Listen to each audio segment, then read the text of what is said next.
Amazon has removed a pro-life film from its platform, citing poor customer reviews as a primary reason for the action.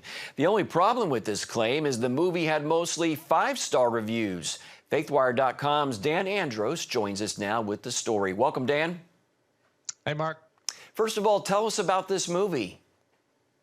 Yeah, well, the movie's called Babies Are Still Murdered Here. It's by a filmmaker and a Christian pro-life activist named Marcus Pittman, and it's a follow-up to a documentary he did a couple years earlier called Babies Are Murdered Here, and it's named after the fact that they're often out in front of abortion clinics preaching the word of God to people who would be going in there to have abortions. And so they held up a sign called Babies Are Murdered Here, and so that kind of took on a life of its own, and that's how they that's the reason for the name of the movie, is it just sort of chronicles them as they witness to people in front of the abortion clinics and things of that nature. So that's the film. It is a provocative name, obviously, but the film is just a pro-life film. How have the movie makers responded to Amazon pulling it? Yeah, well, Marcus was a bit incredulous, as you said, mentioned in there, the reviews. He was perplexed by that. The reviews, he's got over 300 reviews. I think it was 344 at the time I talked to him.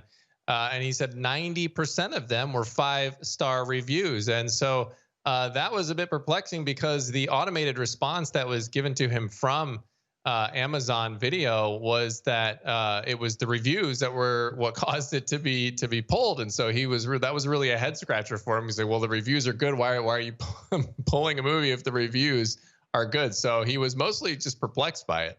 Is this clearly discrimination, Dan, based on the fact that the movie is pro-life with its message? It sure seems that way. What do you think? Yeah, I mean, it's a little bit difficult because, as always is the case with this, we've seen lots of these stories, Mark, with, censorship in some way, shape, or form against Christians or conservatives on various platforms such as Twitter and Facebook and now Amazon Prime with this video.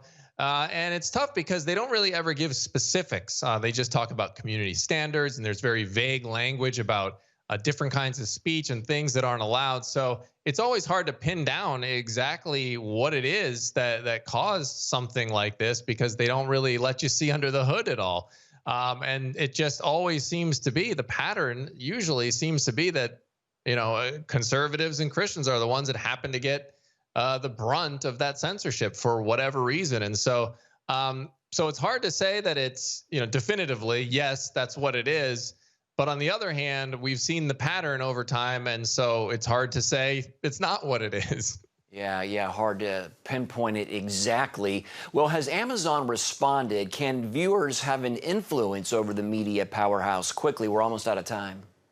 Yeah, well, they did respond. It was just an automated response, though. Again, they said it was the reviews. But Marcus strongly believes that if enough voices are heard, that even if something as big as Amazon Prime is still under the thumb of the free market. And so he encourages people, if you want to see this film and have it available on there, to just be loud, be heard, and let your voice be heard, and that hopefully they'll, if enough voices are there, they'll respond.